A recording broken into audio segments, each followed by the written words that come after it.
BSTN store. My name is Swarzy and this is episode 3 and I'm gassed. Have you seen who's sitting around me? When we talk about sustainability, let's go. So without further ado, from Resole, we've got neighbours in the car. You got Moosa in the house. Let's go, let's go, let's go. Woo, woo, woo, woo, woo. If you've seen the trend, you've seen all the things go viral, it is my girl, master upcycler. Let's give it up for Dani, please. Yeah. And someone who's come in fresh all the time and trying to gym me up in this space as well. But it's all right, it's all right. We got banter, we got stories, we got gems. Can you give it up from Jordan from Vamp Sneakers? Woo, woo, woo, woo, woo, woo, woo. So if you're here in the room or if you're locked in and you're thinking, Swaz, I'm not the eco warrior, don't worry, you're in the same group chat, because if you come to my house over Christmas and you see one Quality Street tin and you open up the tin, you'll be very, very disappointed to not find no chocolate in there. You might find stew, you might find sewing, you might find whatever, because my mum has been doing this upcycling thing from day dot, and I'm sure all of us can appreciate that as well. So my first question is, how did you guys get into the sustainability world, and is it a privilege? True or false, and why? Moosa, you go. So my journey into sustainability and giving back was the fact that I had an opportunity to travel to West Africa, the Gambia, on a charity project during the summer, and was supporting a lot of young people there, orphans. And that trip kind of enlightened me into wanting to give back and to make a difference. So on my return to the UK, you know, I had this passion to start a project or to do something. The first thing that I came across within the community that I come from, or just being around in the city, London, was homelessness. That kind of became clear to me and started to become more visually clearer to me after going on such a trip and being connected to people who had less. Mm-hmm. So I was just, you know, walking down the street. I think it was in Brixton first time I started the project, or I initiated it. Had a conversation with a homeless gentleman and just asked him, you know, if I could help him there and then, what is it that I could help him with? And he said, to be honest with you, like, you know, my shoes are wet. If you were able to help me with a pair of shoes, that will make a massive, you know, difference to me. So that being the case, I was like, no problem. If you're going to be here in the next half hour, 45 minutes, I'll rush home, come back with a pair of trainers from you. And I think from then, that kind of spiraled on to, I think you also said to me, I have a couple other friends who are homeless. They will be in need of shoes if you wanted to help. If you had any more, I helped them. And then I think from then was the birth of the type of work that I do in terms of going out into the community and making a difference. Yeah. That's amazing, man. Thank you so much. Let me jump to Dani. Dani, talk to me. I mean, I first saw you really rocking the IKEA fit, and now I get to sit next to you and I'm gassed. So where did it all start from you? But what was you doing before all of that as well? What's your journey? So my journey started when I was 19 and I was studying performing arts. Okay. And I was obsessed with Flashdance. So, which is a film that was set in the 80s, and it was about students at a performing arts school. So when I started studying performing arts, I was like, I want to be like the people in Flashdance. So I would, obviously back then I didn't realise that I was doing a thing, but I would cut up my jumpers, I'd cut the hoodies off my jumpers and wear them as off the shoulder tops. And I would cut the sleeves off my jumpers and wear them as leg warmers. And that was my introduction into sustainability and, or upcycling, I should say. And that was really it. My thing was, you know, like you said, it's been something that's been within our communities for years. Like, we're used to the tins with sewing stuff inside, and you're like, oh, there's some sweeties in there. And it's like, it's a cake that's been sitting for a couple of months or years or whatever. But so that was my thing. And what was the other question you asked me? Just like, is it a privilege, true or false, and why? I see it as a privilege, because I feel very blessed to be in this space. I love what I do. And for me, it's a privilege to have that ability and that creativity to look at something and see something else within it. So like seeing a jacket or a jumper that is from, I don't know, 80s or 50s and thinking, that's gonna make an amazing outfit. Or seeing an IKEA bag and thinking, when I wear that, like, what? Yeah. When I wear that, I'm gonna rock it. And turn heads, because you turn mine, so scroll. Let me jump over to you, Jordan. So how did you get into everything that you're doing, but also you got top tips for days on how to keep your sneakers clean. So where did your journey start? Okay, so like everything, life's a journey, innit? So I had all the pieces in front of me, but I did not see the full picture. So all the pieces of the puzzle were there, but I really didn't know how to put them together. So we've been sustainable from the inception of the business. So how the business started was I was in Jamaica for about a year, and I came back, and my cousin, his birthday's on the 1st of January, so it's a double whammy in this instance. And he went out and completely destroyed his new Balenciagas. So he said he needed someone professional to clean them. And I said, well, I can do it. And I said, listen, he said, no, I need somebody professional. I said, brother, I take my hand and make fashion, I'll clean these shoes. And, you know, in reality, I used to clean my Clarks when I was younger. Going to school with toothbrush, everything. We saved that one. You know we'll save this one, we're coming back, we're coming back. So what happened was I cleaned the shoes and he loved them, and then he started telling his friends about it. Then the idea of Vamp just came to me like an epiphany. We was driving one day and I came from Revamp, you know. It's in line with the ideology of sustainability as well. Yeah. So we've been doing it for a while. 4 years now we've been running. But again, like the idea of being sustainable, like actually having a sustainable presence and pushing ourselves as a sustainable entity wasn't there. It hit me one day when a customer came in and said, I've had these for about a certain amount of time, and then I wore them out, I was gonna throw them away. But you brought them back, new lease of life. I was like, why, we're sustainable. Yeah. And because at the time when this was happening as well, Nike and everybody's making their sustainable net zero carbon pledges, was like, at the inception of what they do, they're being sustainable. What about the after effect? So this is where we came in. Sick. I'm coming back to the toothbrush though. But given that everyone has touched on community, everyone's touched on it already being at home, like this conversation of sustainability, my nan always laughs when she sees one TV advert trying to sell her charcoal to brush her teeth or a lemon to try and, you know, wash the plate. She's like, we've been sustainable from the get-go. So this word sustainability sometimes comes with the connotation that it's a rich man's conversation or it's a white man's conversation. It's not a conversation for us. So what does this conversation look like in inner city London or just in the communities that you are serving? Yeah, so I think that, okay, sustainability and what are you trying to sustain? What is it you're sustaining? Are you trying to sustain an industry that's pushing out a lot of, you know, trainers and kicks, or are you trying to, what is it we're talking about as a community when we say sustainability? For us, we're in the community and we do the work and we impact the people around us. And through that, and naturally being through that, we come from these inner city communities, and a lot of the people that we support are coming from low income families. We've always had to sustain what we have around us to kind of survive and for it to last longer. Whether it's hand downs that we get from our older siblings and cousins and stuff like that, we come from a community that does that.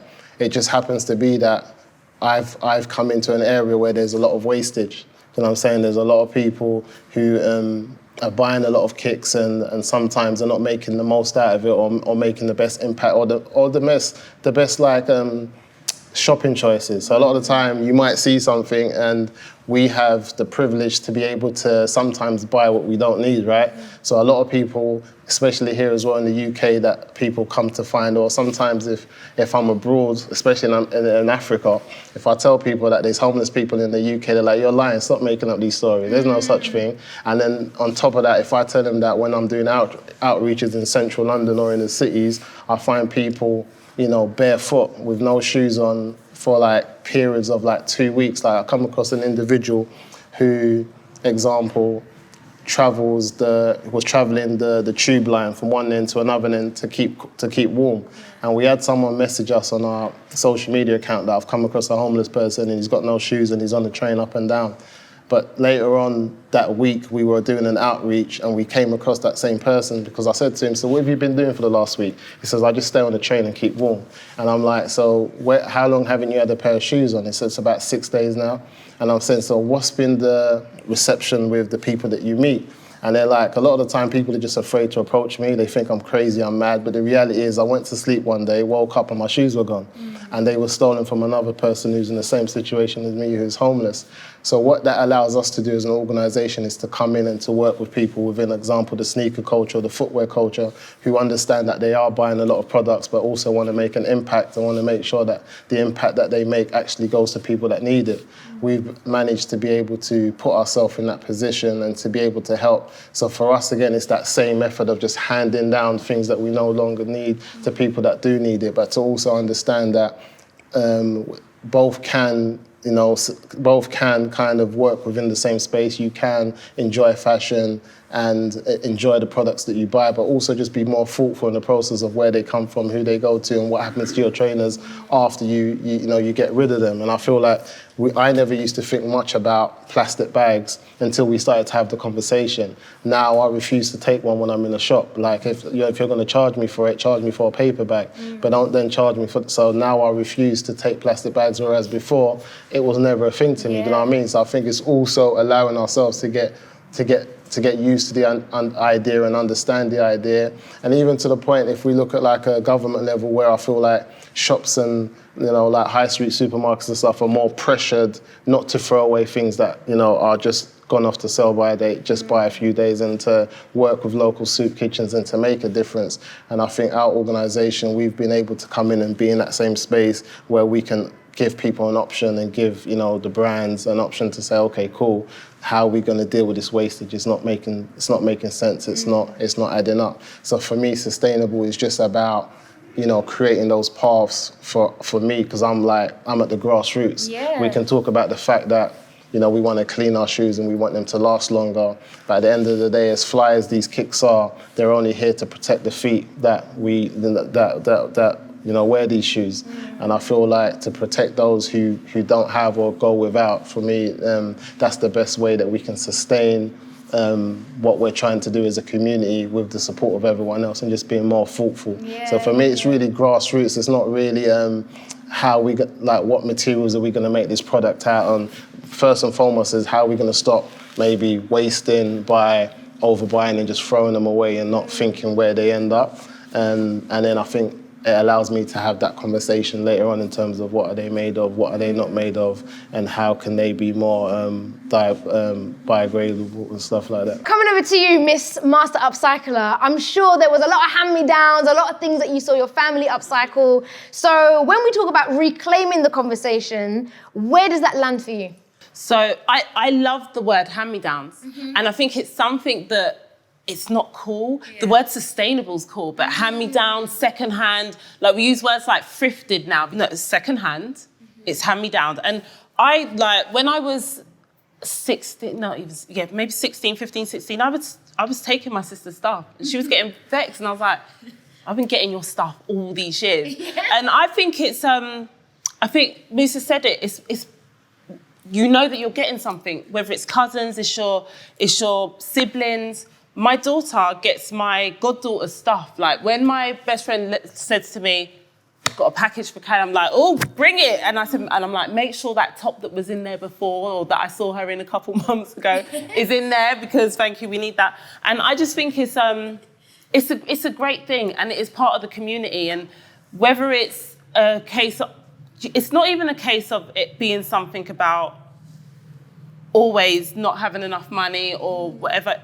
It's a case of just re-wearing. If it's in good condition, let it go to someone else and keep it in the family.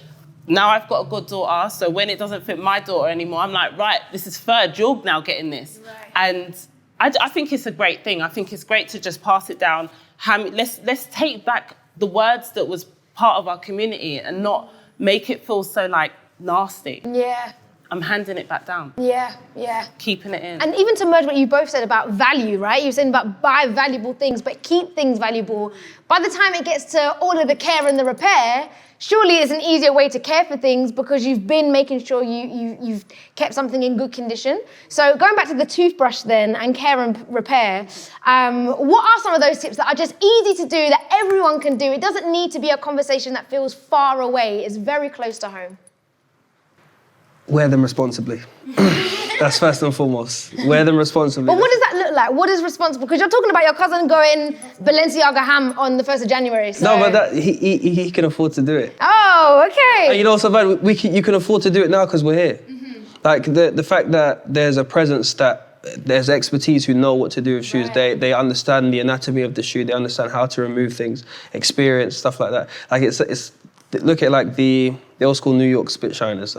They wouldn't just spill your shoe and shine it. They knew exactly this crack, this can't come out. Okay, we understand this leather, things of that nature. So we're the same way. We call it the urban sustainability shift. Sustainability was looked away once. Now it looks this way, and that involves trainers. But to touch on what Moosa spoke about as well a bit, like there's a spectrum to what he says as well. And I think what we've done here today is we've kind of threw the net out and we've brought in the entire picture. So at the end of it, you find that Moosa, the shoes, they're not, what's the word I'm looking for? They're not like, they're gonna perish eventually. And they're not always gonna be used, they're not always gonna be in fashion, so it has to find its way to a landfill eventually. Our goal is to reduce that time. Because we know nothing ever lasts forever. So we have to find a way, firstly, how does it go back to the earth in the best way? How do we keep our planet clean as well? Because you'd find that in certain communities, well, the majority of like urban, seldom heard communities, that we're so focused on like surviving in one aspect. And even though we are sustainable, whilst we are like just living our daily lives from cultural aspect in all spectrums of cultures, like everybody's being hand-me-downs and the sort, we're not really doing things that are protecting the planet in this instance. And this is where the sustainability part is most key, because we want to ensure that our planet is healthy, our air is clean, our brains and our thinking is pure, everything of that sort there. And this is key in what we do. So where Moosa gives out the shoes, at that last bit of life where you may have cleaned them a few times, oh, don't want them anymore, that's like the last stretch. Right. And before we get there, like even before that as well, because then you two are on the same kind of level. You get the clothes, and we can even then, because you're a bit deeper than us as well. I'll tell you why, because you can then cross over to trainers as well. Whereas we're one way. Do you see what I mean? Then I'm here as the maintenance, so it's full circle in this instance. You see what I'm saying? So we buy, you maintain for a while. Oh, where's it going? We upsell, we upscale, or we give away, and we give it that last lease of life. Yeah, I think, to touch on that, the work that Vamp does in terms of sneaker cleaning for us is an important part, an integral part in what we do, because one thing that I don't do, especially faith-based, and something that I've done being someone who's religious and takes terms of charity very serious, I feel like how I see charity is that you don't give things that are for the bin. You know what I'm saying? You don't think, oh, I don't need this no more, this is crap, let me give it to someone who's homeless, let me give it to someone. For me, charity is from the things that you love. You know what I'm saying? It's like having a friend that you grew up with and he doesn't have much, and you've got this jacket or jumper that you love, but you love your friend more. So you're like, you know what, let me give it to him, and let him enjoy it, and that's charity. That's real charity, you know what I'm saying? Because you give from the things that you love. So one of the things that we do at Reso is that we wouldn't just take a pair of shoes that are dirty and just give it to a homeless person and say, have that, it's going to keep you warm and keep you dry. We'll run through a process, something similar to giving them to Vamp, who's a sneaker cleaner, who will bring them back to life, and then they'll go out fresh, looking as good as they can be, so that person can also enjoy the shoe and enjoy the best version of it, because we're dealing with people that are like ourselves and they're no different from who we are, who've fallen on hard times, or one of the things that we do, we run a service in Lambeth here, which we provide footwear to all kids on free school meals. So now when you're a young person and you have that peer pressure of going to school because all your friends have got the latest trainers and you've got 4 or 5 siblings and your parents just can't afford to be spending £150 on 4 kids, do you know what I'm saying? But then you get told there's this non-profit organisation or this charity shop that's got trainers. The last thing you want to do as a young person is turn up or let any of your friends hear that you're going to a charity shop to get trainers, right? So one thing that we've tried to do at Reso is to make sure that we present our store like a boutique sneaker store, so that any young person that comes in there, the first thing is like, are you sure these are free? Do you know what I'm trying to say? Where any one of us will be happy taking a pair from our hub because of the level and the standard that we kept it at, regardless if they're secondhand and they're pass-me-downs, but they're fresh and they're in great conditions and they've been revamped, they've been, brought back to life by Vamp, and that they're in a condition that, is acceptable to give on to a young person. You know what I'm saying? So I think that's very important for us as well, to have those expertise of people who can clean shoes and bring them back to life, because like I said, it works hand in hand together, because when you're giving back, it's important, like you said, when we're getting things from our family members, even though they are hand-me-downs, we're not getting them ripped and in tatters and in different type of conditions. It's important that they are fresh. So I think for us, companies like Vamp and those type of facilities that help us to do that work is important. I loved your bar about charity and giving from a place of what you love, because you love the person more than the thing you're giving them. And when I was volunteering for Grenfell after the fire had happened, loads of donations came in, bare donations. One bag would be box fresh trainers, but then the next bag would be like, and sorry for camera, but like used underwear. Used underwear, used t-shirts, and it really symbolized, because of the people who we're giving to, we don't value the same people who are in the monsoons and in the whoever shops we're buying from. Both bags both had donation on them, but what was inside of them was very, very telling. So when we talk about upcycling, is there a conversation to be had around, it's not just cool, it's not just trendy to do it now. It's actually, like you said, an angle of, I appreciate who this is for, or I love this person and I want to give them the best. So when we change that conversation or that narrative about upcycling, how do you do that with that in mind so that those who are doing it on a grand scale or a commercial scale don't lose sight of who it is their audience are? It took me a while to understand what I was doing. Yeah. Because I kind of devalued what I was doing because I thought, well, I've got this from the charity shop and it's secondhand. Right. So who wants to, is anyone even gonna pay for it? Because really, like, if I paid like, I don't know, £3 for this item, I wasn't putting value on what I was doing. I was really devaluing myself. And it really took me a while to understand that I'm just that girl.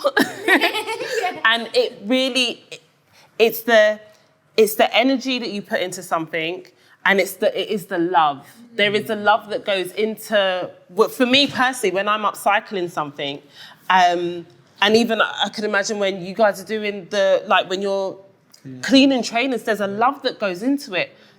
And that's also added to the value of what it is. Like, when it's given to someone, they're not getting some dead £5 shirt that was from the charity shop. They're getting a one-off, brand new piece that no one has. Yeah. No one has this. This your is expertise. You're getting my expertise, you're getting my love, my creativity, my experience. It's amazing. And that is priceless in itself. You know, gassing me up, man. Gasser. Well, that leads me nicely to where I want to kind of land here. I want to talk about Big Drip, and I want to talk about exclusivity. Because really, regardless of what you buy and what you wear, you always want to feel like, ain't no one got this together, like I've got this together. And I think just upcycling or cleaning or giving something a new lease of life, it always comes with that feel of, this is exclusive, this is mine, this has got my stamp on it. So Jordan, talk to me about what that feels like for you then, in everything that you do over at Vamp in Sneakers. How does the exclusivity come through with the work that you do? I think it's like keep in line with like the sustainable aspect of things as well, is that this is like a status thing now. When you get your shoes cleaned and you step out, like to have your shoes clean now is better to say that, it's better than saying that I bought a new pair. Right. It's like, I've kept them. And people will be like, I get my shoes cleaned. I went to pick up my shoes. Like, you have people talking about, I'm going to meet you at the spot. Talking about a Vamp. I'm going to meet you at the spot. Then everybody has their exchanges, talks about, like, people that are there normally on the week, they'll drop off their shoes at the same time. I'll see you next week. Everyone's talking at the same time. We're like, okay, this is like a community hub now. You know what I mean? So it's like cleaning your shoes now, especially preserving the shoes you love, because in this day and age, the culture facilitates having the best. Right. Keeping the best and ensuring that you're exclusive. So it's very hard to get, like, even like these mockers, they're not that great, but they're not a shoe you can walk into Foot Locker or even anywhere and pick them up, or BSTN as well. So it's like keeping these now and keeping them fresh. And you talk to that individual, say, how long you had those for? 5 years? What? They look brand new, bro. Vamp cleans my shoes, You're like this. Yeah, sustainable status. Yeah. And it's a story that comes with it as well. Like, for me, it's like, the clothes hold a story, and it's like the trainers hold a story. So everyone's congregated around talking about, well, yeah, because last time I wore these and this happened and that happened. I'm a bit like Sherlock Holmes when it comes to it. When they walk in, I'm like, you go out last night. Who got hurt? All the details, yeah. Who got hurt? You dance too hard on these, Yeah. Just like that. So yeah, it happens a lot. There's a lot of, it plays into like, that you're part of the club now. I get my shoes cleaned. You know what I mean? Like, this is high-class service. Yeah. Oh, yeah, man. Yeah, cool club, exactly. And you're looking after the sneakers, but also looking after your pocket, I'm sure, because it means that you're not buying. There's a real thing of taking care of and pouring back into the love of things as well. 100%. Yeah, go on. I was just gonna say, when people come through, they must feel the same freshness. Yeah, I was gonna say that from my aspect in terms of being in the community and doing work, we get to see people receive trainers, example, who are maybe rough sleepers, who the last time they received those shoes, it kind of jogs a memory and it takes them back. So I'll have people saying like, when we do an outreach, example in Birmingham, and we've got like 100 homeless people lining up for a pair of shoes, we'll get people that will spot shoes that are connected to their childhood and exclusivity of what they were then when they were growing up, and if they can have them, and having that conversation like, oh, I remember my dad bought me these when I was younger. And then you're having that conversation with somebody and kind of taking them on that journey, and then being able to get, or also seeing someone to get that fresh feel look. Example, when we all buy a pair of shoes and we put them on for the first time, that feeling that we get is like, it's priceless, right? So imagine we're in a situation, you're a rough sleeper and you don't have nowhere to live, and you get to experience that out somewhere once in a while. It makes a big difference. So for us, seeing people, from the homeless community who try on the shoes that are donated to us for the first time, sometimes they'll be like, what do you think? That they'll ask me all the time, do you think they look good on me? Are you sure? And then they'll have a little stroll and stuff like that, and they'll be like, and I'm like, come on, man, you look fresh. Because one thing that shoes do that clothes can't do is that shoes make an outfit. Where for me, clothing can't make an outfit. Like, you can have the best outfit on, but if your shoes don't make it, then you're in problems, right? But I feel like you can, like I said, a lot of the time when dealing with the homeless community, as soon as I put those shoes on, their whole outfit changes, and all of a sudden they just look fresh. Right. And it's like, they always say to me, I don't think I'm gonna get any money today. And I'm like, why? They say, look, my shoes are fresh. Yeah. You know what I'm saying? And I'm like, yeah, it's like, but they say, don't worry about that. As long as, I'm good and they're gonna protect me, I'm good to go. So yeah, again, for us, I see it all the time, that I see someone who obviously openly looks homeless, but as soon as they put on, we get a lot of white Air Force Ones, because as soon as they get that crease in it, everyone's bringing them in, right?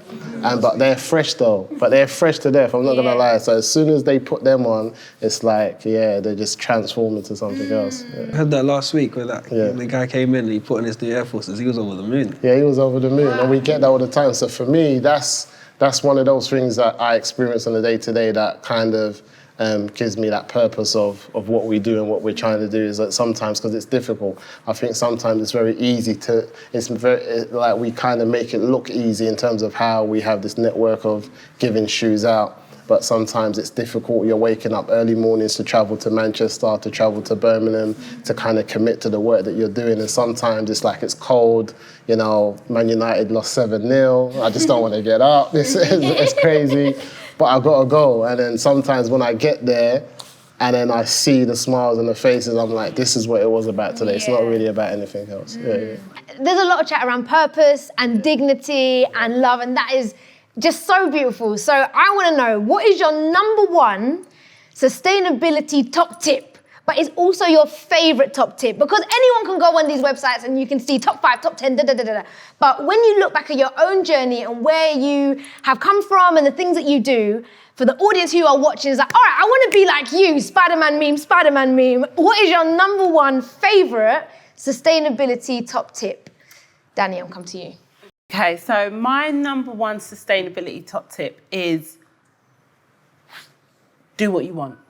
And it's very, very basic, but just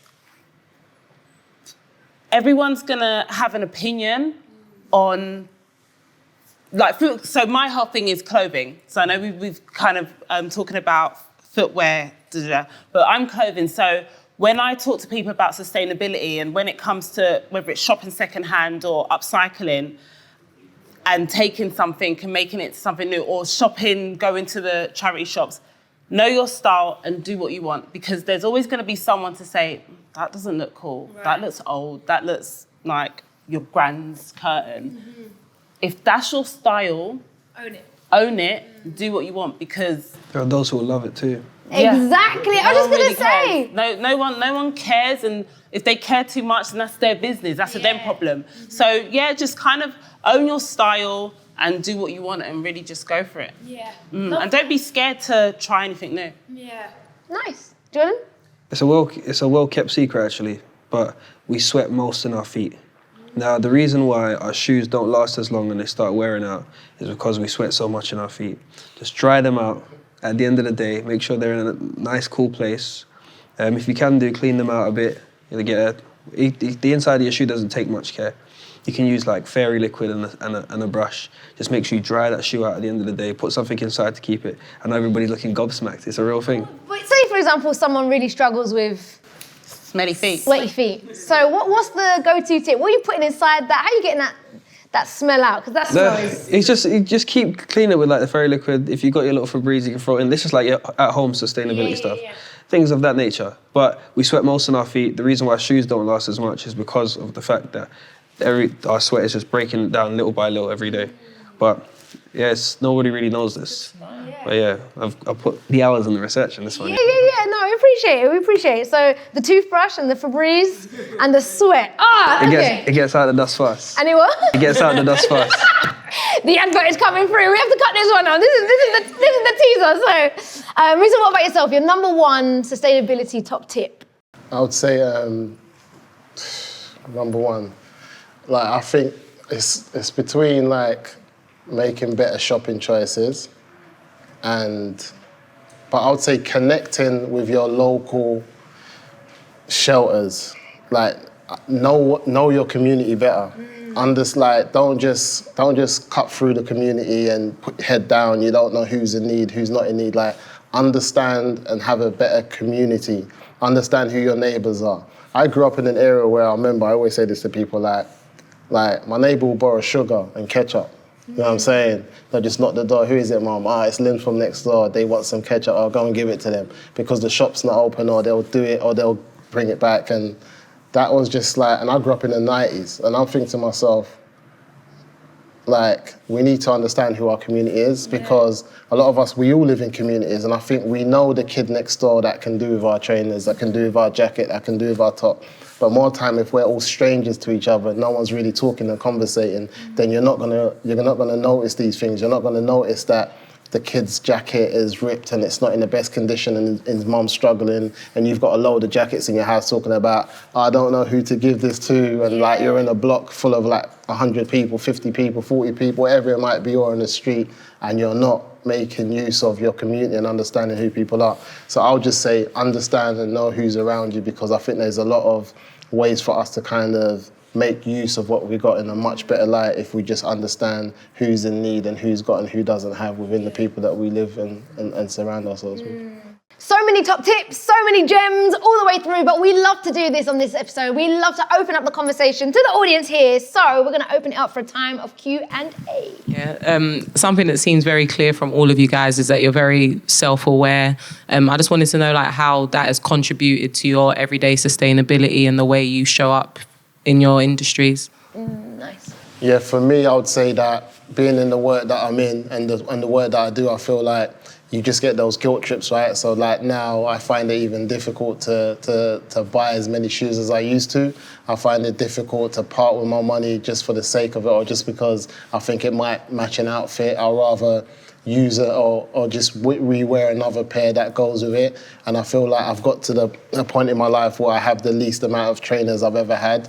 And and a lot of the times there's all these things that happen sometimes where I might just go back home without a pair of trainers on. And it's like, what's going on here? And it's like, I came across someone, they were size 8, they just had to go. So that's the type of space that it's put me in where, you know, I've gone out and I've just come back home without a pair of shoes on. And that's because you just come so, you know, opened up to the things around you and the people around you and the people that's in need.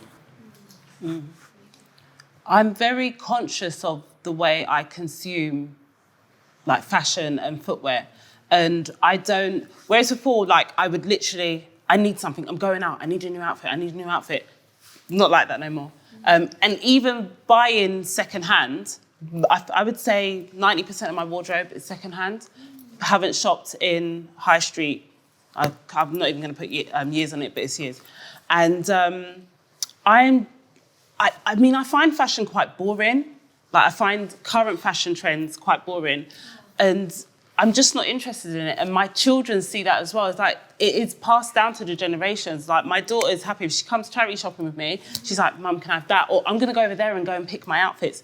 And it's kind of showing them that it doesn't matter. My son, I come home, he's 16. He's like, taking that jacket. Yep, I look wicked in this. And it really does have an impact on the way you just look at what you buy. Do I need this? I don't need this. Like, I'm gonna leave it in the shop, someone else might need it, and that's fine, so. Yeah, wow. Jordan? I think for myself, it's mainly revolves around like, I think the self-awareness comes into play, right? And if I know they're dirty, I might throw them away. So I just say to myself, let's maintain them to the best of my ability. So I don't throw them away and I don't end up buying a new pair, but I probably still buy the new pair. But as long as I can keep them there, you know what I mean? Because the desire to buy the new pair and match with something else, because I like it, is there, but I can keep it for a lot longer. Yeah. You know what I mean? And I rate the honesty, because I guess what we're not saying is you don't need to not treat yourself to a fresh pair of kicks, or, do you know what I mean? That's not actually, you can do two things at the same time. 100%. Right, 100%, so... I agree with that. I feel like if you're just conscious that, you know, that, like, there's a thing that we do where it's like buy one, give one, where you're just conscious of that. Yes, I will look fresh. I will, you know, buy the stuff that I want to get, but at the same time, I'm also going to be more aware of the people around me, like I say, community, and who's in need and who I can also share that sneaker love with, or whatever it might be, clothing, etc. It's a necessity, man. These shoes are a necessity. Like, the other day I came and I got some, forgot what they're called, the on-running trainers. But I needed those because my feet were destroyed. But I know for a fact I'm going to hold those for a long time. And I've dirtied them up a million times over, to a point where you'd think to yourself, maybe I should throw them away. But because I know what I'm doing, I know exactly how to clean them. I just throw them into the store, get those guys to clean it. Then, go ahead. No, it is about buying with the intention to keep it, though. That's the difference. A lot of people, they'll buy stuff and they're like, yeah, it's nice, but it's, whether it's trainers or clothes, instead of buying it for, it goes with this outfit, I'm going to wear it one time. No, I love this is amazing. I'm going to keep wearing it. And I feel good in it, so I'm going to keep wearing it. Something I came across today as well, because we've recently just launched with Timberland as well, is that they have this thing called Timber Loop, where the better you maintain your shoes, the more likely it will come, they'll like take some of the materials out of the shoe, they can repurpose it, reuse it again. And then that just plays into the entire circular economy again. Because we're going to buy shoes no matter what. We're in a consumer society, you understand? And we're influenced to purchase. It makes us feel good, like we said. Like just touching on what Moosa said earlier, the shoes carry a lot of sentiment. When I see there's a blue and yellow Huarache, when I see that blue and yellow Huarache, old school, when I first came to the country, my mum bought it for me. I saw it on StockX by chance. I called Miss Maxine and I said, Miss Maxine, big up yourself. See what I mean? I wanted to buy them straight away. So yeah, I most definitely will, but it's just the self-awareness comes into, let me just make sure I look after them. Because I'm a ragamuffin. I'll destroy everything. So I make sure I look after them and then, you know, I'll have them for longer. I'll still buy, but the cycle goes on. All right, it seems like in the last 4 years, I would say, the big brands, i.e. Nike, Adidas, yada, yada, they've come out with sustainability as key. You know, they've got the Nike grind, etc. But it also seems that they are now pushing out 4 to 5 times as much products, which screams not sustainable. Like, how can you... there was 20 dunks last year, plus. How'd you get the dunks? How is it sustainable? It's not. For me, I would say that the consumer has a lot to do with what takes place within any market.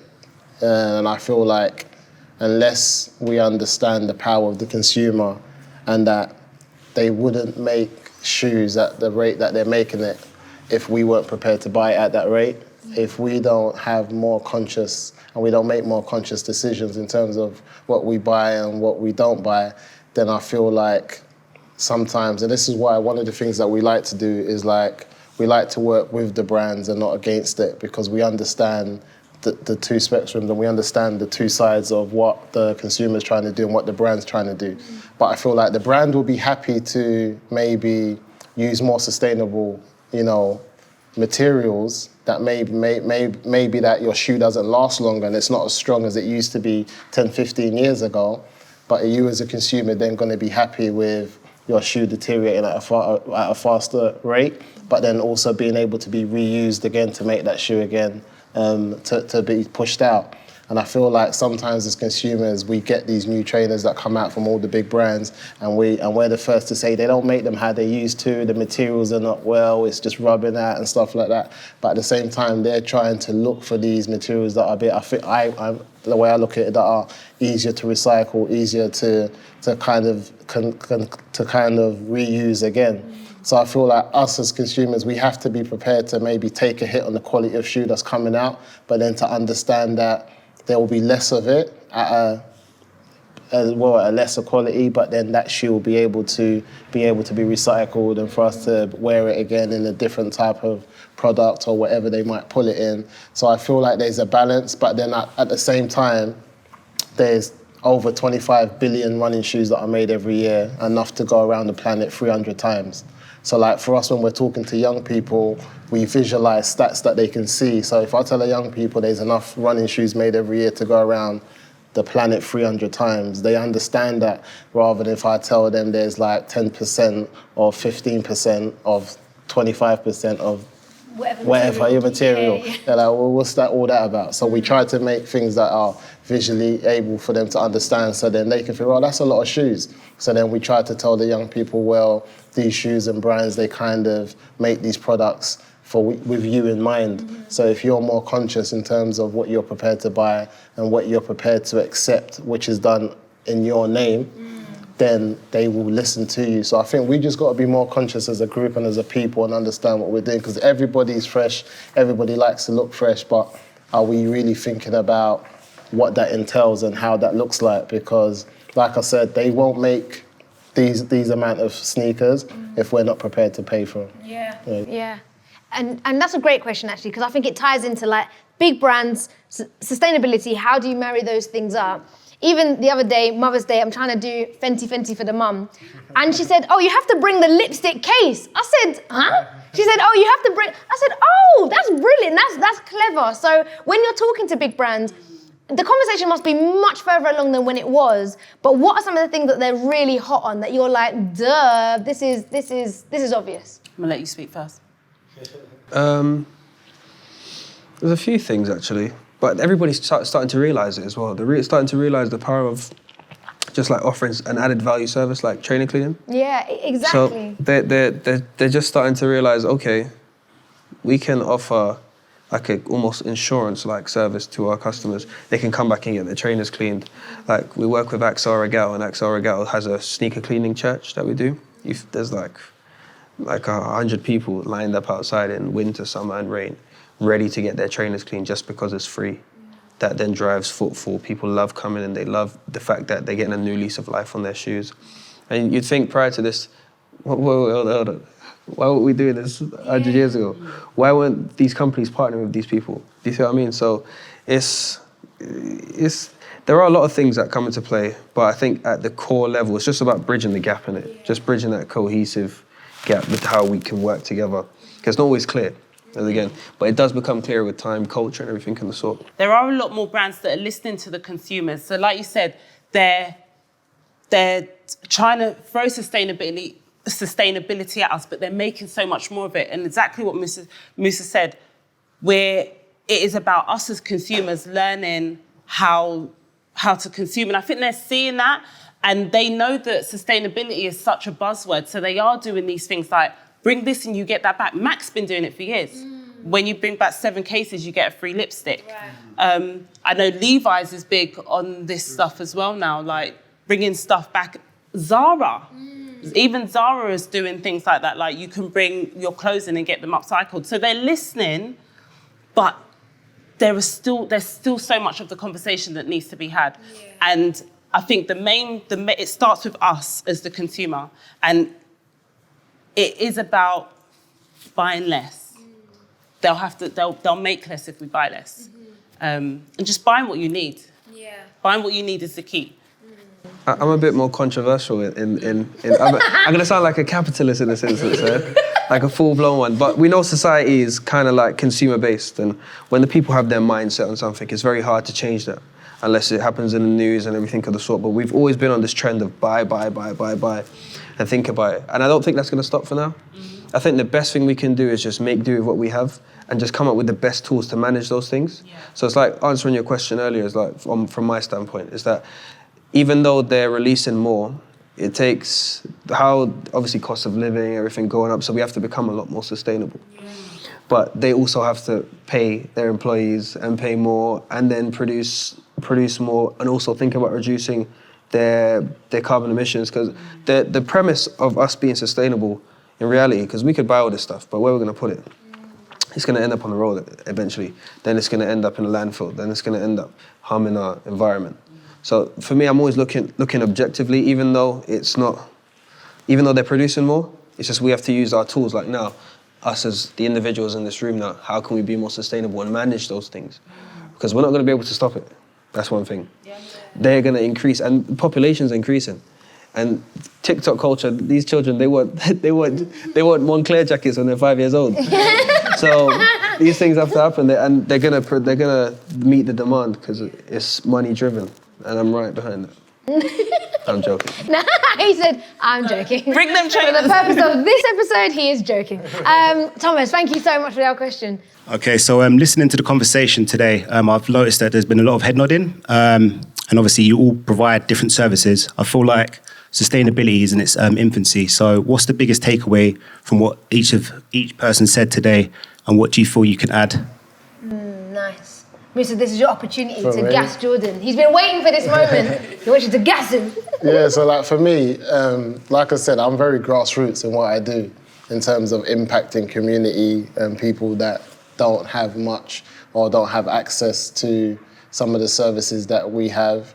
And with the work that I do being mainly around footwear, you know, like I said, sneaker cleaning for me is just an important aspect. So being able to have organisations that can offer free services for the work that we do, and in terms of saying, okay, cool, we understand that you're giving shoes out to people who are less fortunate, we'll clean them for you on your behalf for free, and that's our give back to the community, means a lot. I also being to understand that there's organisations or there's people that are also like have the same ethos in terms of what I'm doing with clothing. For me, it's good to know, and allows me, because also it's like there's a group of people that we support within our structure who are unaccompanied minors.